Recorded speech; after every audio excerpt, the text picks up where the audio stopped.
value n'enkulaakulana. Olunaku lwali tugenda kwogera ku boy child. Yes, omwana ono omulenzi tulese bantu bangi nnyo. Tulese abantu ab'enjawulo nga boogera ku enkuza y'abaana, boogera ku omwana ow'obuwala, boogedde ku women empowerment. Naye mu society eno gye tulimu omuli obutabanguko mu maka, omuli economic crisis, omuli influence of social media, omuli abantu abakyusa embeera, lifestyle changes, kugamba buli naku bikyuka, ebiragalagala, peer pressure, bibyo abaana kati abato bali mu mabaala, bali mu bintu ebitategeerekeka. Awo nno ne tugamba nti naye lwaki tetuleetayo omuntu oba abantu ab'enjawulo ne bayongera okubangula abaana abalenzi bano mu nneeyisa yaabwe okufuuka abasajja be tulabirako, abasajja b'obuvunaanyizibwa, abasajja abali responsible, abasajja abagenda obeera abakulembeze mu ggwanga lyaffe lino eryattu Uganda. Awo nno we tuleetedde omwami Coach Andrew Kimuli. Omwami ono gwe tulina olunaku olwaleero akozeko n'ebitongole ebyenjawulo nkumuliitu era abasinga mumulabye eyo organisation yo gy'obanga gy'okolera nga temunnamulaba agenda kujja because gyagamba alina okuleetawoko kugamba bagita bata structures ez'enjawulo z'abasomesezaamu okulaba nti mwekulaakulanya mwenga mweyongerako value eno n'obeera omuntu obuvunaanyizibwa ate no munnange bw'obeera omukulembeze omulungi ennyo mu makaago, mu career yo, mu business, mu family, awo na kintu akikwatira wamu. Omuntu ono gwe tulese olunaku olwaleero is the CEO Alpha Lead Limited, and this is a consultancy that is dedicated to helping organizations intentionally build healthy, high-performing and customer-centric cultures that drive sustainable growth.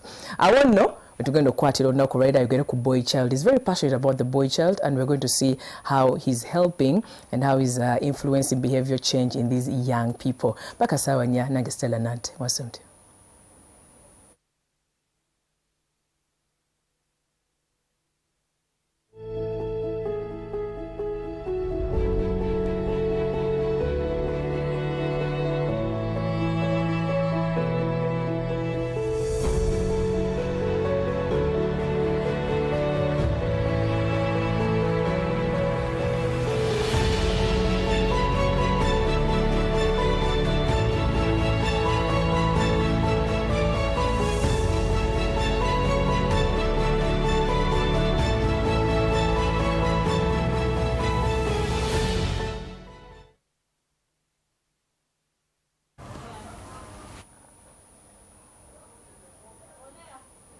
Alright, munansonyiwa koko eddoboozi tujja kutambulira mpola mpola senyiga ndi bubi naye omugenyi wange nange tugenda kubawa episode ennungi ennyo nga tusinziira ku mulamwa gwaffe gwe twayogeddeko ogw'okufuula omwana ono boy child omwana omulenzi ate okumufuula okumugoberera mu lugendo ng'akula n'afuuka omusajja obuvunaanyizibwa. Tulina Coach Andrew.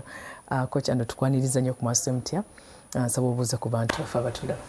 Nsanyusa okubeera wano. Amanya nga bwa Stella bw'oyogedde, amanya nze Kimuli Andrew. Ngamba Nyandereya. Tugendera awo. Nyandereya. Nsanyusa okubeera wano. Abatuwuliriza nammwe abatulaba tusanyusa okuba nti mutujoyininga leero nga twogera ku topiki enkulu ennyo, topiki y'abasajja abavubuka abakula ne babeera ki abasajja. Ndi musajja mufumbo, nyina omukyala omulungi. Yali abaddeko wano. Omukyazako wano. Omutulabira bulungi. Mbadde mufumbo emyaka kati 10 ngenda kuweza emyaka 16. Nyina abawala babiri nabo almost ba teenagers. Nsumba ekkanisa gye bayita Encounter Church. Eyo wetuwangula abasajja ntubazaamu amaanyi. Tulinayo programu eyo for 6 months nga tusomesa abasajja kubanga tulabye nti ensi eno yeetaaga abasajja. Obulumi bwonna bwe tuyina wano bwe tulaba mu maka ng'omusumba wendaba abakyala bajja nga bangamba ebizibu byabwe 95% byonna biri kuki ku musajja oba ku muvubuka. So nengamba nti twagala tuteeke essira ku basajja. So Encounter Church yonna twagizimbira kuki ku musajja. Nga tuzimba omusajja tugamba nti bw'ozimba omusajja oba ozimbye oba owadde ekitiibwa omukyala oba owadde ekitiibwa abaana neggwanga. Awo nojagaddewo nnyo bw'oyogedde ku church njagala nnyo ebitongole bwebiti ebyenjawulo, different parties coming together ng'ekkanisa community gyetukulidde ebyalo byetukuliddemu amasaza okuva ku level esandikirako wansi paka waggulu ekkanisa naye erina okubeera involved. And I like the fact that I respect the fact that you're taking the lead in that. Ekkanisa omwami bwajja sikuwulira njiri sikuwulira ki naye naawulyako n'ebintu ebikyusa obulamu ku famire ku baana oyisa bwoti omukyalo oyisa bwoti banno you know it's a very good cause. Kakati ndawo nga tutandika omulamwa gwaffe coach. Omwana ono bwe tuba tumukuza tutandikire ddala eno wansi omwana tusinga abaganda babiri omukyala n'omwami naye awo omukuza omwana ono waliwo emyaka egiva ku 0 ku 5 okuva ku 5 paka tunyonyere bulungi nnyo ekisinga esira tuyiteekebwa omwana ono ng'akula naye n'obuvunaanyizibwa obusinga okuva wa paka wa ku taata ne maama nga bakuza omwana ono azaaliddwa kati. Obuuziza ekibuuzo ekirungi nti bwe tutunulira omwana omulenzi alina stages nnya z'ayitamu. Stage esooka tugamba okuva ku 0 omuzadde okutuuka ku myaka 5 awo 6 awo tumulaba nga kabebi ne tukawa bukiisezi ne tukaagala awo famire yonna neefuna nti nfunye omusika ne tubeera mu ssanyu. Tugamba nti ku stage ey'omwana oyo omulenzi eyo stage tugiyita nti eyo stage ya love. Omwana ayagala kubanga bamukoze ki bamwagala ng'omulenzi. Ate eyo stage omuntu atwala lead mukyala. Mukyala atwala nnyo lead n'akapamparinga n'akawalaavu. Naye kati ffe tugamba mu eyo stage tulina twogera ekigambo ky'oluzungu tugamba let a boy be. At that stage, let a boy be a boy. Muleke. Tomwambaza engoye z'abakyala. Ate nga muki? Mulenzi. Nti bwakubanga ali baby muleke nga buki? Mulenzi. Muleke agweko ebigwo. Ensangi zino ndaba nnyo abazadde especially abakyala. Omwana we bw'abeera emyaka ng'ebiri oba 3 ku kanisa. Olaba omwana adduka ng'agenda kugwa. Mama ayagala kukwata. Togenda yeeyo. So ayagala teekako boundaries nyingi. Tugamba mu stage eyo. Let the boy be. Muleke agwe. Muleke akaabe. Totunulayo. Ndaba bamaama omwana bwagwa n'atunulayo. Bambi kankusiimule. Abaana bakula ki? Bigwo. Muleke. Ejo stage eyo esooka okuva ku mwaka gumu okutuuka ku myaka 5. Lwaki muleka omanyi mu society tofaayo neva kati omulabe n'ogwo akoze bw'ati n'otafa nayo n'otakola ki? Kubanga ekintu ekisinga mu bulamu wano okwonoona omusajja yenna okutandikira ku bebi okutuuka ng'ali musajja kyekintu kye tuyita comfort. Buli bw'oleeta comfort ku mwana omulenzi omwonoonyi taliva waka talikola ajja kuba soft. Mu luzungu tukiyita those are soft men. They are wimps. Beba n'abaana abakula kubanga tewamuleka n'agwa ku bigwo enkya n'agaana okuva ewaka ewuwo. Tukiyita extended adolescence. N'asigala nga muvubuka emyaka 3 akyali waka akyazanya video game. Ayagala kuleeta omukyala amuleete mu boys quarters zo. Awe mulwanire entalo za ani atwala ebintu. Lwaki? Kyatandika buto between 5 to 6 years. Omwana muleka agwe ku bigwo. Omwana muleka atwale risk kubanga Katonda yatonda omwana omulenzi to take risks. Kyolaba bw'abanga alina emyaka 3 n'omugamba tokwatawo wanaakola ki? Akwatawo. Omwana omulenzi bw'omugamba tokwatawo awakola ki? Akwatawo. Lwaki akikola? Akikola kubanga Mukama yatutonda abasajja nga tulina drive mu ndeeri mugiyita ego mugiyita nti n'omwana omuto abanga agiyina. He wants to test boundaries. And that thing is good. Kubanga bw'akula kyekigenda okumufuula omusajja owavunaanyizibwa okubuildinga companies. Ogenda mu lutalo n'alwana. So that testing of boundary, taking risks kirungi.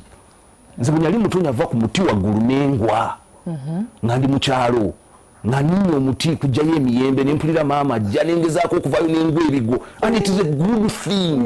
Kubanga ekyo kikufuula omusajja. Tugamba nti abasajja they are producers. That's why tulina spam. Men are producers. Abasajja babeera ba producers. Ekituyamba producing partly is that risk thing. So wetuva ku stage eyo tugamba bamaama bataata let boys be boys.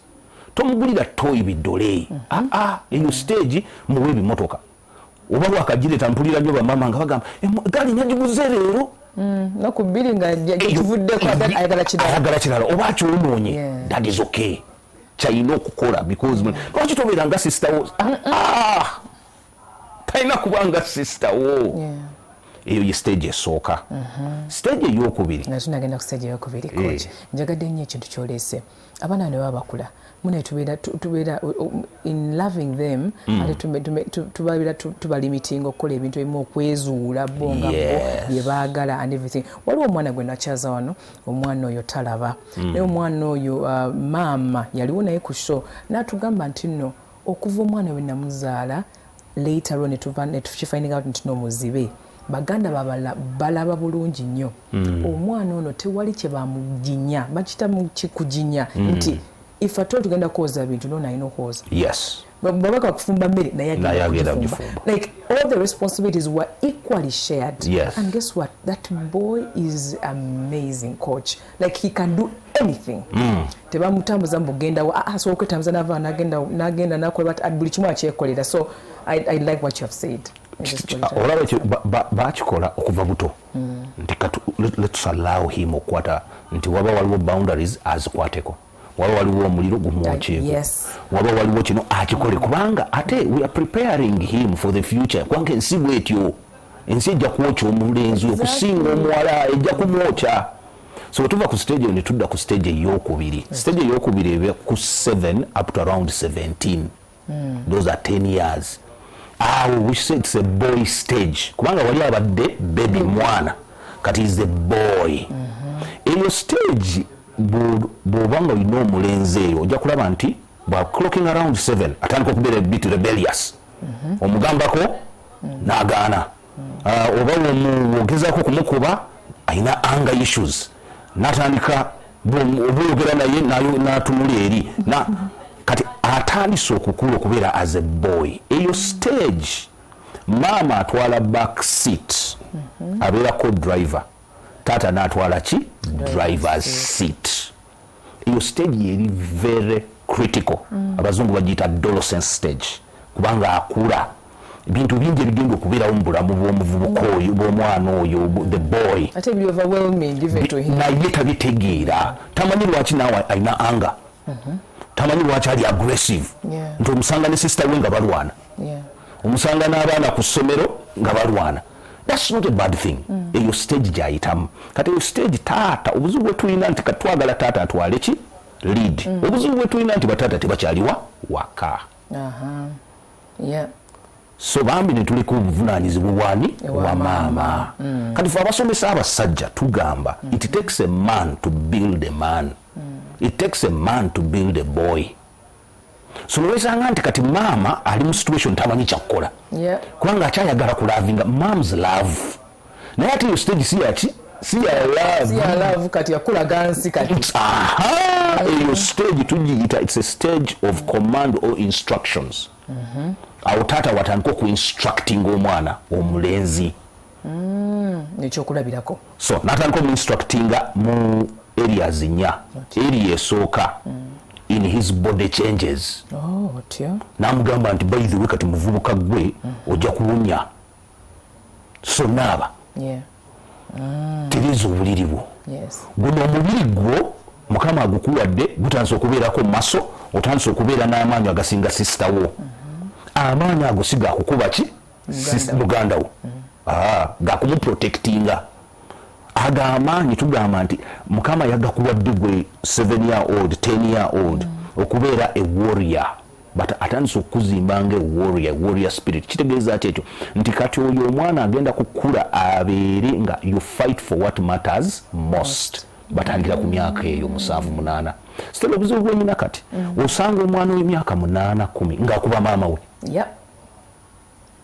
nakuba maama wempi nogenda mu restaurant omwana niyekyanga nakuba entebe lwaki lwakuba kati tetumusomeseza nti agamaanyi gakozesebwa gatya so mu stage eya 7 to 17 edda awo baali bajja omwana ku maama ne bamutwala n'atandika okuyiga military work nga bana abakulu bagenda ne balwana yajja n'ayonja ebiso yajja n'ayoza engoye z'abasoldiers z'abataata so ekisooka stage eyo kyetukola kiri in his body changes awo wetumuyigiriza discipline wetumuyigiriza parameters zolina okukolerwako ekyokubiri eyo stage yetukozesa ekintu kye bayita wisdom kati atandika okubeerako n'amagezi amagezi bagajjawa omwana w'emyaka 7 ku 17 twagala asome amagezi atandika okuteekamu some knowledge n'atandika okusoma ebitabo si kubeera ku TV kubanga kati abavubuka from 7 to 17 babeera ku screen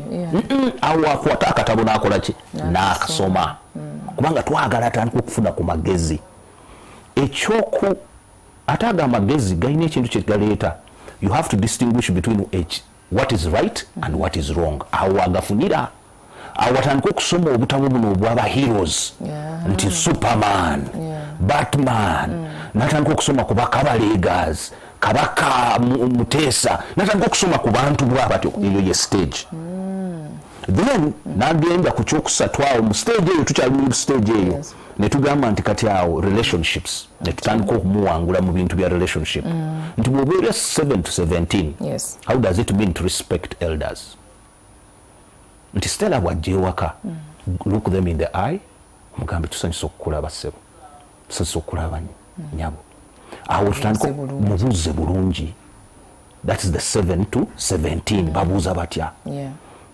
ennono zaffe zigamba ki yeye emyaka bemala okubuuza sisigalawo netandika musikanviri kyayi mulinnyemu kumwogana no kati awo tutandika okumusomesa ebintu ebyo relationships awo tumusomesa emotional strength nti obusungu obwo obukola otya olina emyaka 12 how do you deal with anger how do you deal with disappointments ebintu tebyavuddeyo nga wobyagala kijja kubeerawo eyo stage wetubagamba nti kati bwe tubateeka mu sports ntugamba kati muzanye ku mupiira muzanye ku basketball oyige losi kyekiki oyige how to deal with people how do you deal with it then peace and allow favor with God lwaki awo wetutwagala okubalaga ekintu kye bayita values awo omwana between 7 to 17 wetumuteeramu ki values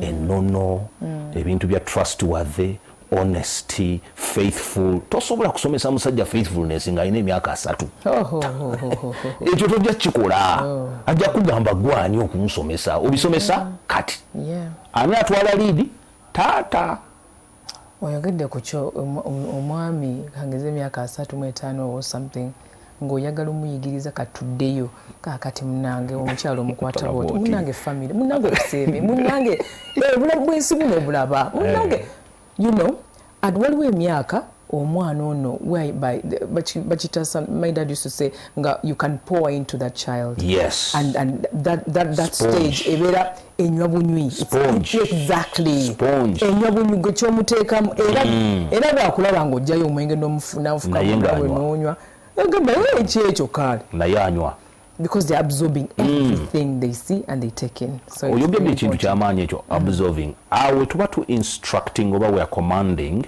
but we are also leaving it out kubanga abavubuka baagala okulaba abavubuka men are visual so abavubuka bali visual bwakulaba ng'onywa omwenge nga guli mu bedroom naye ajja kugunywa naye tagenda kugunywa ng'omulaba naye ajja kukola ekyo ky'okoze n'agunywera mu ki mu bedroom naye n'agunywera mu socket kubanga ku myaka egyo it's a curious mind from 7 to 17 is a curious mind egezaako okulaba bino byonna ebichenjize ku bulamu bwange my body kati ntandise okulaba feelings kati hormones ziri awo so eyo je stage nsobola ntererezeeko ekintu kino waliwo omuntu gwe nali ndaba ng'agamba nti nno ye alina kagonde mu ddiiro bakati muteeka wines and whatever kashew natekamu whiskies wine byonna ebintu ebitamiiza n'agamba mutabani we whatever pour for me and omwana oyo amutabulira olw'eggulo ku makyasa mu ttuntu omwana yalina okikola this boy is like 10-12 and he does it all the time so I asked him but This boy doesn't he drink? He's like, no, not at all. Nze wange nina values my sister. Nze wange akimanyi bulungi wakwata kajja kundaba. Ne mugamba mukwano bwofuluma bwoti. Aba atandika naye ebino ebintu nawunyako nakola what, and it is wrong. You people, I don't support it. Please help us. Kitereze maybe omuntu omanyi gamba nti omanyi ffe tugamba abasajja abakulu ku baana baabwe monkey see monkey do. Omusajja Katonda yamutonda nga ye bwalaba bwakola. Kyolaba bwensanga menta wange avuga Subaru mentorings Stella njagala nkubulire, the first car will buy is a Subaru by default. Bwosanga nti wakanya kulanda bampowalingira muzeeyi kabia nze mu church buli mulenza zo wange nga ina drug issues nga ina addiction issues byonna byatandikira waka. Poni yamulabira waka. Yalaba dadi nga beggalira mu kisenge nga waliwo bibalaba. Naye nagamba ojjukira obudde bwa video deke. Nagamba kati bwe mugenda ku mulimo nga naye ajja mu holiday ng'akwata ka drawer ng'alabayo akantu ka blue movie ng'akola ki ng'ateekamu. Bw'oba onywa omwenge gaana kkiriza agunywa. It's just that it's going to be easier for him okugunywa mu teenage age agunywa eyo 7 to 17 ajja gunywa. Bw'oba okuba cigarette naye agenda kuginywa. It is just ngabwe wekweka naye weyekola ki weyekweka kubanga abasajja bali visual kyetulaba kyetukola. Bw'oba okuba mukyalawo bw'oba okuba mukyalawo oyo muvubuka agenda kuba omukyala agenda mukuba. Bw'oba owoogane oyo muvubuka agenda kuba anga boys don't do what you say, they do what you do. Thank you so much. Obutabanguko mu maka tuli mutunya mwana mulenzi tumufudde tutya omukulembeze ow'ekya omuntu ovunaanyizibwa omuntu omwami ow'enkyanga tumwenyumirizamu. Sharifa Namusisi, the counselor, she was here and said bamama naffe okola mu ensobi obutabanguko obusinga kangeze mukuba mamba mutunya omusajja akoma watamidde nkuba bamama basinga tudde bayi tugamba munange tawa musowe tatamwe mubusungu bungi naye si musajja mubi. Abaana bo bakwate batuuze waliwo bagambe temukubanga bakyala bamwe. Nze ndi bwenti because bankuba kubanga sina wakulaga like be open to your children. Ate yagamba it's very important for you not to cover up for your husband. Ntino akikola naye mwe temukikolanga. Nze ndi bwenti because sina wakulaga. I would have done better, but I'm here. But never lay a hand on your women, on your wives, on your sisters, or on anybody. Tell me about that. I don't know what you think about that. But you see, it's a you get cover up. To covering up, but also don't give the man excuses. Abachala bawadde they have lowered the bar. Ngamba nyo abachala bakanisa yange wano ku encounter. Don't lower the bar to accommodate nonsense of a man. Tukikola because obuzibu bwogenda okukola bwogamba omuvubuka ono nti gwe tokubanga nze bankuba lwakuba ndi wano siina wagenda. You've told that young man nti women have no choices, nti they are stuck in a bad marriage. Nti nenkya nja kufuna nze omuvubuka nkuze nja kufuna omukyala mukube mugambe sha onaagenda wa nze kabona waayo no. Is the way she brought it though. So twina don't cover up. Don't cover up. Ekyo tosobola covering up manners. Ekyo kiri mu culture. It's a cultural thing. Abakyala ba covering up no. But the second thing is hold the man accountable. How do we do that? Ekisooka ngamba nnyo abakyala. Make sure omusajja gw'omarinze ayina omusajja omulala gwa respecting. Men will never be accountable to a man they don't respect. Bw'oba olina omusajja weebuuza ekibuuzo musajja ky'omulala ayinamu ku magezi gwakola ki gwatya. Bw'aba taliiyo n'obwokola ki embooko zijja kulya empi zijja kulya naye funa omuntu ogambe nti bannange nze Stella nyinayo omusajja abamuyita Kimuli. bawange wawulira kimuli he'll go in order. Yes. Because men respect fellow men. So ekyo yes, don't cover, but also get accountability. Then hold him what? Accountable. So that omuvubuka omugamba nti olaba bankubye nyazi walabye jjo twabadde tugenda ng'omusajja amutwala kulaba. So that n'omuvubuka ono akimanye nti hey, bad manners have consequences. Kubanga kati ensi ekyuse Stella, kintu kyoyogeddeko ekyo. Bamaama baffe baabakubanga because tebalina choices. Nga ennyumba yani ya musajja. Emmere alinda musajja kola kikumuwa. We twogerera kata in the corporate space. Women are earning more than what? Men. So the leverage abasajja gye bayina nti Stella njamu kuba kibooko asigale wano tekyaliwo. Exactly. Tekyaliwo. Tojja kukuba muwala wange I have girls. They are educated. They are earning well. They drive a better car than you. Otandika otya omukuba. How do you start? How do you start? Nti asigalirwa abaana ajja kugamba no n'ennyumba gy'olimu yani. Well, I know. That's how things have changed. Things have changed. Kyolaba ngamba nnyo abantu ndaba nnyo abasajja ababadde basomesa abasajja abalala nga bagamba tulina okuddayo mu stone age but respecting nga stone age Stella tekigenda kubeerawo. That's a wrong formula. Tetuyinza kudda mu stone age billion years ahead nti atuddeyo nga caveman no tekisoboka. Omanyi lwaki toyinza kugamba nti okuva wano ogenda e Masaka twali tutambula nti kati bw'oba oyagala genda e Masaka otambule. No. Nikyo tugamba ku basajja nti atwagala batu respecting today. No, egenda e Masaka tujja kugendera waka helicopter oba tugendereko ku mmotoka. Tetugenda kusaba ndogoyi. Kyekimu n'abasajja tetuyinza kutandika kugamba abasajja nti kati olina okubeera nga bakurespectinga nga luli nga bataata bammwe. Maama yagumira empya ezo because the greatest need ey'omukyala is security. Tebalina security. Now women have security. And men don't know what to do with that.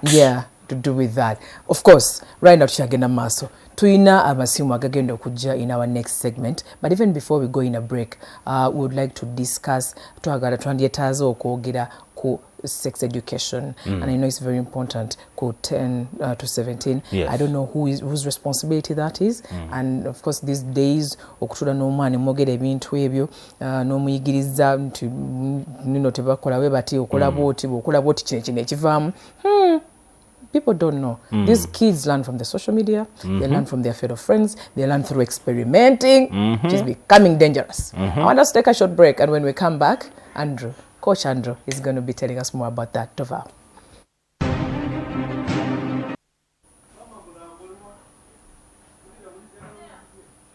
Welcome back from that short break to Charlie Wam, Interview Spark TV. Abantu bafa balungi Rose from Uganda. Mwe baliteka msente. Bio oil. Bannanga abakyala. Aba balina stretch marks nva kuzaala nkoze bwenti nina wane scars zaganirawo. Bio oil, go to the nearest pharmacy, the nearest supermarket. Those things are everywhere. Buy your bio oil. I don't think you'll regret it. Just try it and you let us know. Of course, we'll be on a QR code on the screen. You can tell us what you think about the show and also what you want us to discuss. And also people like this. Nchimanyi mwatu tumadda Coach Andrew Chimuli ntugamba tujamuleta but actually busy. But here we have him. And then there is also a phone call. You can make a phone call waliwe namba y'essimu bagenda gintera yawo otukubire essimu otubulire tugabane ebirowoozo wano ne bakita batya otuwe ne feedback okulaba mulamwa gwe twogerako. Coach, wetuwumulidde omwana omulenzi ono ani agenda okumuyigiriza ku bintu bino. Tulaba teenage mothers beeyongerera buli lunaku, abaana be bakutte, abasajja abateekomako bakwata abaana bano bujje. So what's going on? How can we do better in terms of that? Kintu ky'obuuziza ekyo kikulu nnyo ate kindi ku mutima kubanga bwe tutunuulira I think UNICEF yakola report 4 out of 10 girls are pregnant. So one time story eyo nyafuna consultants ne bajja I review some of their documents nensaba nti baali bawandika proposals ez'okulabirira bano abawala abafudde pregnant and I was glad nti twagala kubayamba naye ne mbabuuza ekibuuzo ne ngamba nti naye who makes the girls what? Pregnant. Nti bavubuka. Nti lwaki bo tetubateeka mu kaki muka propose ne tubakoleko. banziramu ekintu ekyamforcing okutandika programu y'abasajja kanisa baŋŋamba nti ekyo tekiriimu ssente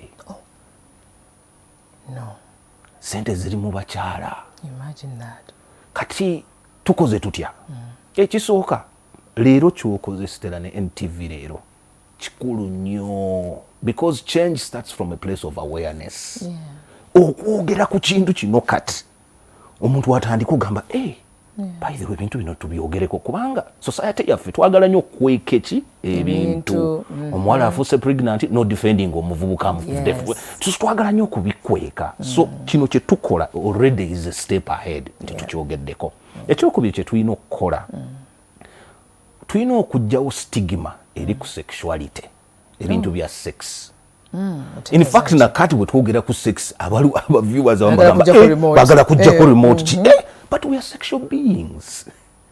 We cannot do away ku bintu byaki ebya sex. Tulina okusomesa abavubuka abo from 7 to 17 to 23 nti sex actually is good. It is good. Mukama yakutonda ng'ogwo omusajja and you have a private part. It is okay. Mukama yakitonda ki bulungi. Kubanga bwe tutakyogera nti kirungi tujja kikweka. Because tulowooza kijja tukwasa ensanyi tujja kukola ki so tulina okugamba nti it is good so that if it is good tukyogereko abeere comfortable nakyo beere comfortable nakyo ekyokusatu tulina okubasomesa nti waliwo body changes ezibeerawo physically sexually but also chemicals ezikyuka nti kati nentandika okutunuulira mukyala wange bamuyita sweetie neŋŋamba nti sweetie nentandika omulaba amabeere it is okay because your visual omulabye nogamba wow notandika omulaba notandika okulaba opposite sex and you feel attracted tulina okubagamba abavubuka nti it is okay the question is what do you do bw'oba okoze ki olabye awe wali akazannyo kati awe tusomesa nti boys are supposed to be gentlemen kitegeeza ki nti just because ekintu nkyagadde tekitegeeza nyina okukifuna oba okukikola oba kyange so that you start treating girls as your sisters. You start defending them. You start looking out for their interests. Okiraba kubanga tufe kyetukoze because tukikweka nnyo kati abavubuka we batandika okutunuulira omuwala bamutunuuliranga omuntu w'okwebaka naye instead okumutunuuliranga sister wange at that age 7 to 17 she is your sister exactly not your wife no girlfriend manya side dish no she is your sister because tusomesa abasajja nti buli kitu kyokola kirina consequences. At that age bw'okikwatako tujja kusiba. The law of Uganda says tujja kusiba because you're not supposed to be doing that. So the best way is then how do I see her? I see her as my sister. Ekyokuna that energy, that urge okukola sex, we channel it. Kyolwa tugamba nnyo nti that age a boy should be very involved in sports. Ng'azanyanga 3. N'agenda adrenaline n'ibyo byonna n'abireka ku kisaawe ne bimukuba so ava mu bitabo n'agenda n'azanya omupiira n'azanya basket wagenda okukomerawo waka akoze eki akooye niyeebaka naye ekintu byoyogeddeko ebyo ekidayirinze up that is the screen. The screen research etulaga kids that are below 16 years old should not be having phones and tabs. Should not. Wetwogerera igwanga lyonna buli mwana kati. Abaana bange tebalina and I have told them I've told Azaria, Avaviela, you will get it's not that I can't afford it, you will get it the right time because ekintu kino naffe abakulu kituzanya. We have smartphones without smart brains. That's true. Kati waliwo obuzibu niweesanga nti ebiri wano Stella naffe abakulu bituzanya obufumbo buganyirwa ki tuli mbuliri tuli ku kantu kano we prefer kino ekintu okusinga connection. Kati how much more ku mwana ali 16 15 So tugamba nti screen ezo zijjewo, internet jijjewo. Mpulira abantu nga bagamba it's a right. No, it's not. It's a privilege. Yeah. Tugibawa. Bwe tukola ebintu ebyo tujja kwesanga nti we will honor our sexuality. Ekisembayo ku honoring our sexuality. Twagala okusomesa omwana oyo values. Nagambye awo mu stage eyo tubasomesa values. God. Yeah. Twagala okubasomesa nti your sexuality matters. Okwekuuma ng'omuvubuka matters. There's dignity mu kukola ki okwekuuma. Lwaki weekuuma? Kiweesa Katonda ekitiibwa, but also spouse wo omuntu omuwala gw'olifuna oyagala naye akusange nga w'okoze eki mwekuumidde. Lwaki ekintu ekyo kikulu nnyo? Because I'm a married man. Bw'oba teweekuumye obuzibu bugenda tuuka Stella. Ebizibu ogenda kuyingira with junk mu relationship yo. Otandika okwogera ebintu. Nze I look at my wife. My wife, I married her when she was a virgin. Nze I had messed up my life. Kankubuulire nze waliwo ne films ze ntasobola kulaba. Because already my mind nagireetera obuzibu. I exposed it to bintu byentasobola. You don't want to go back. So ne film siziraba. Mbeerawo nsoma bitabo. And yet for her, because mind ye yali ye keeping waliwo ebintu biyeewala. So ngamba nnyo abasajja twekuuma, yes, to honor God, but also twekuuma nti tetuleeta bintu bino bibeera ne repercussions later. Ofunye omwana oli 17 ne bakusiba. Oba baba tebakusibye kati ogetinze, you've come back to your senses, ogenda mu marriage, and what happens? Story nejjawo. Nosanga Stella nagamba oyina omwana nti ye yeah, right. Oba pornography yakuliko.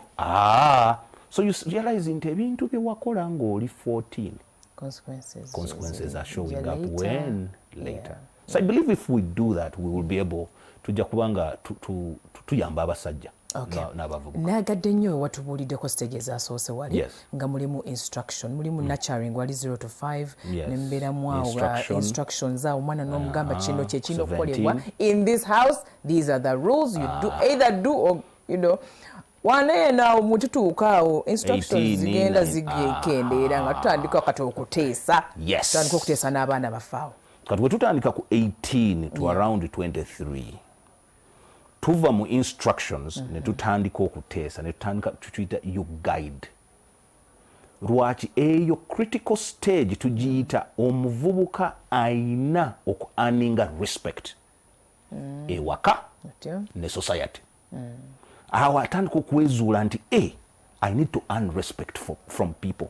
Lwaki the greatest need of any man, whether ali 18 ali 40 ali 60, is honor and what? Respect.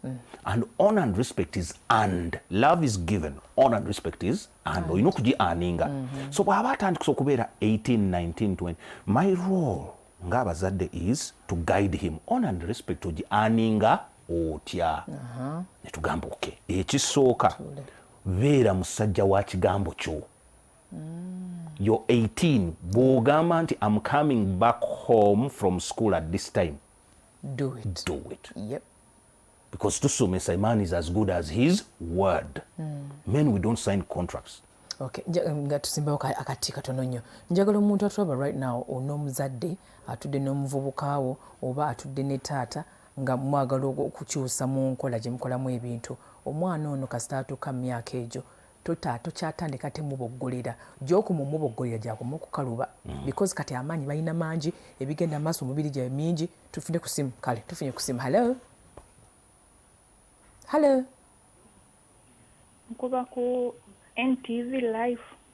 Tusaba ku volume studio tetuwulya bulungi. Mbadde mbuuza ekibuuzo ku NTV live. Yes please. Buuza nnyabo oli ku NTV ne Spark TV bambi. Kati mbuuza ekibuuzo, mbadde njagala kubuuza oyo omwami ekibuuzo. Awo mbulira.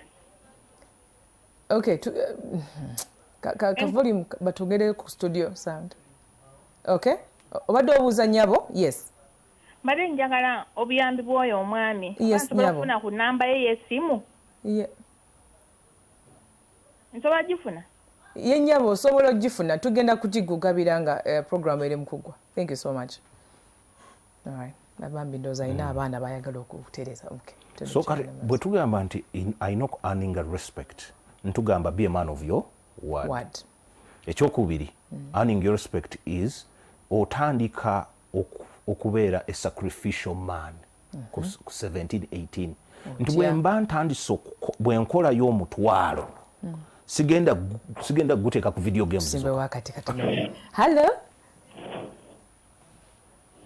Yes, hello. Mwasuze Mutya NTV ne Spark TV. Tuli mu kwogera ku mwana ow'obulenzi ono. Mbadde njagala ku namba y'oyo omwami y'essimu. Ndi mu bwetaavu. Bambi. Kikwata ku mwana? Yeah. Kale. Mbadde nsaba ku namba ye y'essimu bambi. Kale nnyabo weebale kuba bambi.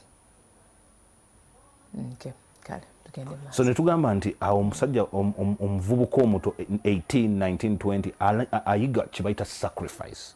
Because oyagala musomesa nti what makes a man is the ability to sacrifice.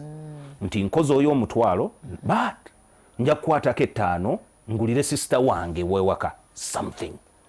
Nti I start to contribute, tukiita contribution. Contribution requires what? Sacrifice. Kubanga tusanga ensangi zino nti baana batuuka 18, 19 but becoming more selfish.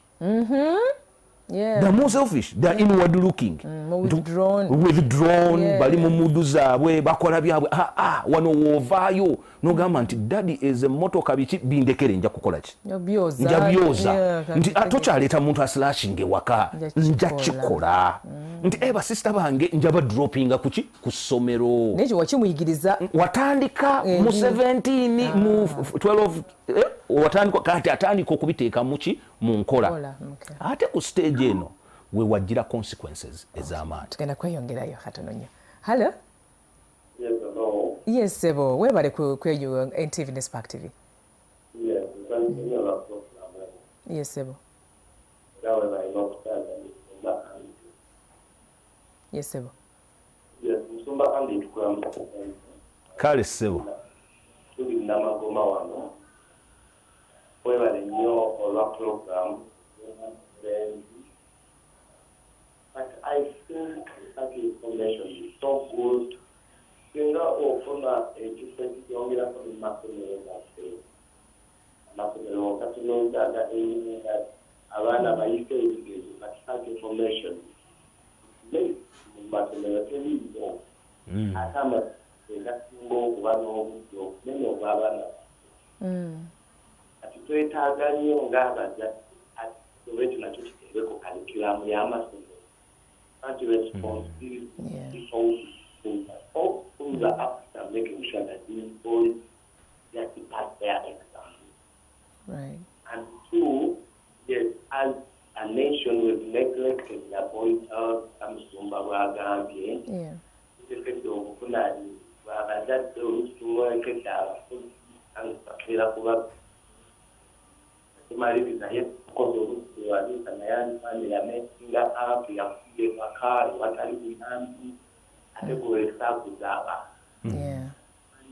There is a lot of pain.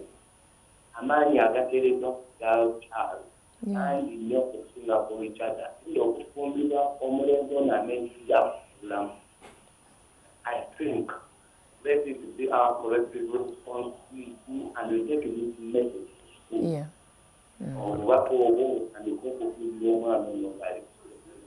Right. But everyday life challenges and they are so. May God bless you, Musumba. Amina. All right. Thank you so much. Amina. Sajja ateesezza bulungi nnyo. Olina kyoyongerako nga totondeeko wali ku amadde ngamba nti wano kati sacrifice ezo olina kyoyongerako ku ky'omwana omwami kyayogedde ekyo ku ssomero tubadde tuwogera n'abasomesa kati I speak with a lot of students but especially principals. Waliwo program kati y'embuildinga which will concentrate on the 7-year-olds to 18 kubanga kati tuyina ya 18 upwards so twagala gizimba but also forum nga zino zituyamba okuengaginga like Ministry of Education. How do we incorporate tufuna tutya ebintu bino byetuwogerako wano ne tubiteeka mu curriculum yaki ey'abaana. Ekyalo ekyokuna ku kintu ekyo amasomero gaffe kati especially lower primaries bazizimba nga their mindset bona bazikola is suited for ladies. Classroom tuula omusomesa ayogere owandiike. Abasajja abavubuka boys don't learn like that. How do they do that? They learn through exercise, practice. Kyolaba edda twali tufuna 2 hours in the class ne tugenda for PE ne tugenda mu mipiira ne tugenda okola handwork ne tugenda because that's how a man's brain is wired to do things. Even right now I think every child has to have access to that. But it's not. These days amasomero tegaina playgrounds, tegaina basketball courts, tegaina bino ebintu byetwakolesanga mu ngalo. Okusoma kuli 90% or 95% class. It never works for boys. Musajja oyo akyogeddeko kikulu nnyo. Tulina okutunula mu bintu ebyo. How have we set up? But also the other thing is most teachers, primary teachers are ladies. Is that a problem? Yes. How? Because it takes a man to build a boy. Yes. We have seen teachers teach boys and never vayo bulungi. Kituufu. But you don't see the consequences in the future. Chiringa aba mama we bangamba nti no, I can raise my son. You will labor so much to raise that son. But most of the sons that have been raised by moms have a lot of pain. Kati fe tubafuna mu bakuzi ne bakulaga how moms will mainly raise weak boys. Yes. I don't agree to that. I'm telling you. It takes... I don't agree to that. Let me ask you a question. The crisis of manhood of boys started when what? When men abdicated their responsibility. So what happened? Mom took on the responsibility. Now, I'm not saying moms are not good parents. I'm simply saying mom will teach what she knows. But a mom can never be who? A man. Dad. Can never be a dad. Can never be a man. Nga tumaliriza muddakiika emu. Twasookedde ne tugamba obutabanguko buno. Yes. Bukendezezaako, responsibility bataata basudde obuvunaanyizibwa and everything. Single mothers on the rise and it's crazy. Whatever is going on is too much. Maka omutali taata. Yes. Maama ono aggyewo eddoboozi ly'omwami. Thank you. The greatest need the mother needs to do. Ayina okusembeza a father figure mu maka ge. A father figure yani. Maybe a good uncle, maybe a good religious leader. I'm using the word good. Maybe a good coach, football coach gwe bayina. So tulina okufuna ba role models. Edda mu kyalo twalina bataata b'ekyalo. N'ogamba genda wa Mr. Gundi. Musa Gundi najja n'abakyalirako. So the key is you need as a single mother. You're doing a good job, but it's not enough. We need you to get a male role model mu bulamu bw'abaana abo. Bw'okikola ekyo ojja kuba otuta abaana bo ku another level. As simple as that. Wanji? As simple as that. Yes. Get a role model. Kubanga eddoboozi oyikozeseza ekigambo ekirungi. Eddoboozi ly'omusajja liri different mu ly'omukyala. Let me give you an example. Ewaka. Ndabye nti abaana bange sometimes mbalaba bateekako resistance ku mukyala wange. The moment wabagamba ngenda gamba daddy, things change. When I come at home nenjogera tekiddibwamu because that's how men were created. They were created to lead. Tulina eddoboozi ly'oyogedde ly'abasajja nti bw'ayogera. Exactly. Thank you so much for saying that. And of course, we're talking about kudobozi ly'omwami. Tetutegeeza nti omwami agenda kujja ayogere ennyo akube akole ki. Wali olabye y'omusajja omukakkamu naye ng'ayogera ekigambo kimu bwe kiti. Abaana ne bakiwulira. Because musajja. Liida mu maka. Teetaaga kuba, teetaaga kola ki naye ekigambo kimu nga ebintu bitereera. Nga tumaliriza coach. Andrew, please tuwe ebigambo ebisembayo otusibire entanda mu lukubiri luno.